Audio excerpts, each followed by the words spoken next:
coopérative à s'implanter dans cette nouvelle filière et d'intégrer la filière. Donc ça touche les agriculteurs bien sûr et puis la partie transformation.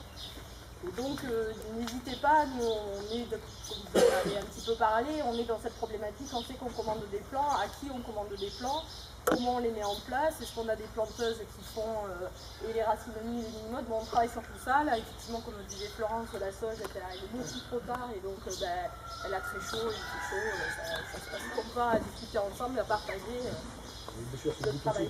Précision, comme qu'est-ce que tu ouvres la porte avant de passer le tonneau en pyrénisme japonais sur la Drôme. Donc c'est vrai que je suis depuis un peu le début le développement des femmes dans le postillon. Alors au début avec des périodes de formation en salle. Et puis maintenant, il faut quand même envisager du sujet. Il y en a qui ont commencé à planter avec des bons résultats, des moins bons résultats. Ça pour dire que faire des plantes, c'est un métier.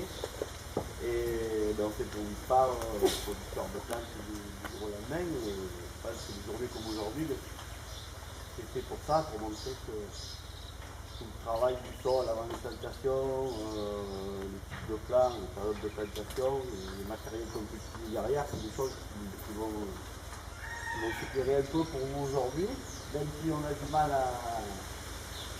Il y a eu du mal à faire venir des constructeurs de bineuses. J'aime bien les ventes, vraiment il y a des choses de passer. Ils sont beaucoup sollicités. Oui, ensuite, donc Thierry fera quelque chose sur la récolte. Donc les fournisseurs de récolteuses n'ont pas fait le déplacement, mais au moins d'avoir les éléments. Il y a différentes gammes de machines pour des petits tracteurs jusqu'à du très gros tracteur. Et après, on a toute une gamme de machines. Alors, en étant maraîcher, parce qu'on est maraîcher, c'est des outils avec lesquels on travaille. Donc des outils que quand ça arrive chez vous, vous n'avez pas besoin de modifier, de couper et de faire quelque chose pour que ça marche. Voilà. Donc on a après, à côté de ça, une gamme de dérouleuses, de planteuses, qui plantent et sur paillage plastique et sans paillage, comme celle qu'on va essayer pour planter le thym et les plants de sauge. Donc voilà, on a aussi des compacteurs, ils sont en train de s'en servir dans le champ, là où on va faire la démonstration derrière de l'enfouisseur et de la planteuse.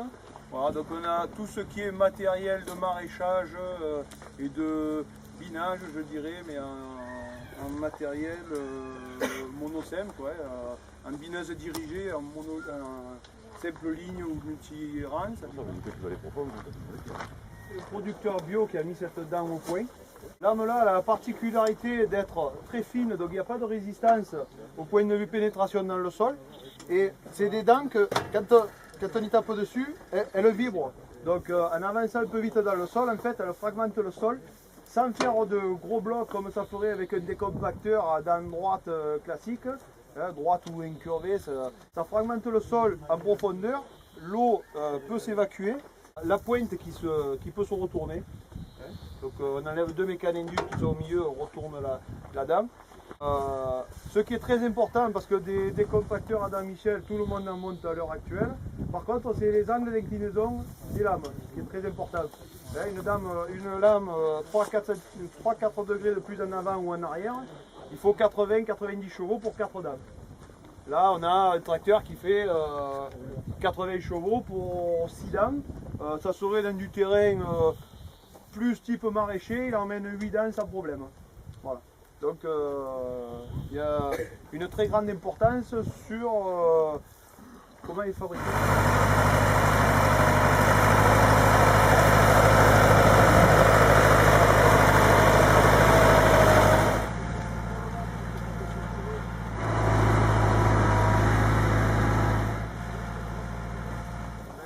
Le labour, tout ce qui est bon, qui est en surface de terrain, avec un labour, en priorité, avant de vouloir faire une belle culture, on pourrait se faire préparer le sol correctement. Voilà. Même si les plantes aromatiques peuvent paraître simples. Ah oui, c'est simple. Alors là, c'est un peu vrai. Les roses, si vous voulez faire de la rose, toutes les plantes pérennes, elles ont besoin d'être mises dans des sols qui ont été. Alors, nous on laboure, ou on fait du sous-solage, mais le labour, ça peut être une solution. Maintenant, c'est vrai que selon les régions, il vaut peut-être mieux travailler avec des décompacteurs. Mais en tout cas, c'est nécessaire de le faire et très tôt avant la plantation. Il faut que derrière le sol ait pu se rappuyer. Ne plantez jamais une aromatique pérenne ou derrière un labour de printemps, par exemple. Alors l'avantage alors ça c'est sur labour. Hein. L'avantage de ces outils, c'est que justement on ne va pas avoir ces cavités. Il n'y a pas de cavité. Voilà. Puis après on va le rappuyer, vous allez voir avec l'impulseur, on va recréer un lit de semence apte à mettre en place. Donc c'est vrai que c'est le genre d'outil qui permet d'être un peu plus rapide dans la préparation du sol. Par contre, l'avantage de ces outils, c'est qu'on casse les semelles de labour, on éclate les sols très bas. Il n'y a pas de semelle. Et on ne mélange pas les horizons en fait. Hein. Donc, intérêt quand même, gros intérêt. La grosse différence avec le labour, c'est comme tu viens de dire, c'est le problème de ces semelles.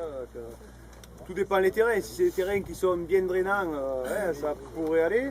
Dans des terrains comme chez nous par exemple, que c'est argileux, on laboure et toute l'eau se stocke dans la hauteur de la bourre. Il n'y a plus rien qui filtre à travers, donc il y a l'asphyxie racinaire, il y a de tout.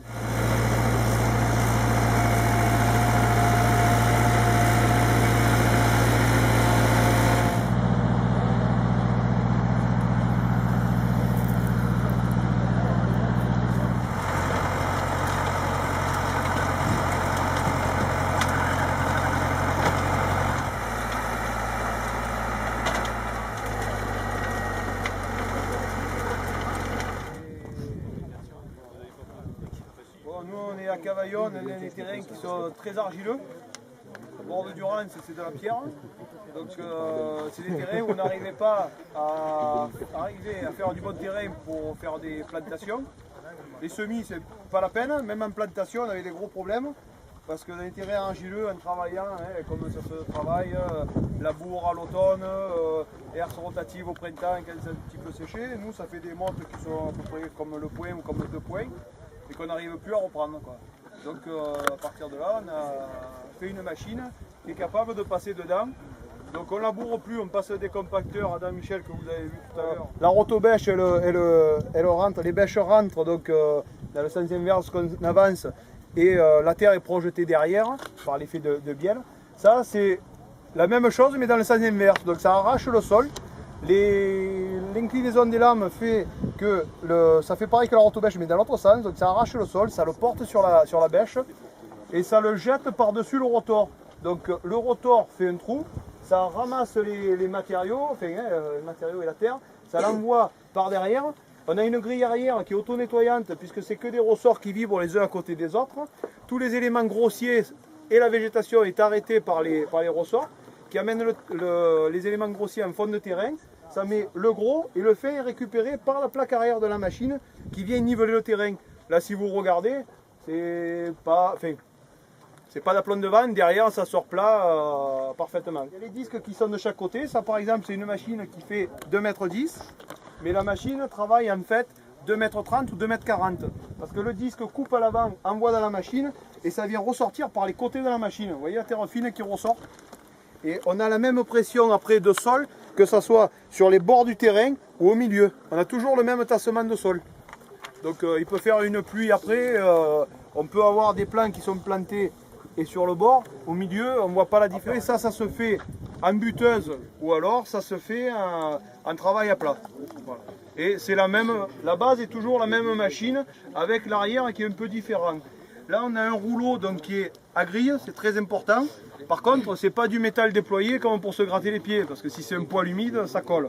Ça ne colle pas. Vous voyez, il reste le terrain le plus fin et le plus sec qui est en surface, et ça laisse des petites poquets quand on regarde bien. Et ces petites poquets, en fait, s'il fait un orage dessus, ça ne va pas croûter comme si c'était un coup de rouleau lisse ou autre. Voilà. Et ça va se casser comme des carreaux de chocolat. Le vérin que le monsieur demandait à quoi il sert, c'est un déport hydraulique du rouleau. C'est-à-dire que ceux qui veulent labourer, ceux qui labourent encore, ou alors dans les terrains où c'est vraiment très pierreux, des grosses pierres, quand on a travaillé, donc là on a travaillé la première bande, quand on fait la seconde, on envoie le rouleau dans le terrain déjà travaillé. hein, pour ne pas prendre des grosses pierres sur le bord. Le rouleau fait 40 de plus que la machine en version comme ça. Donc il y a des gammes de machines plus légères et il y en a des beaucoup plus grosses. Ils sont capables de prendre des cailloux gros à peu près comme des jantes de voiture. Voilà. Donc selon la gamme, je dirais, de machines et selon les terrains, parce que c'est, hein, on part du terrain, on part du tracteur et on voit la machine qu'il faut.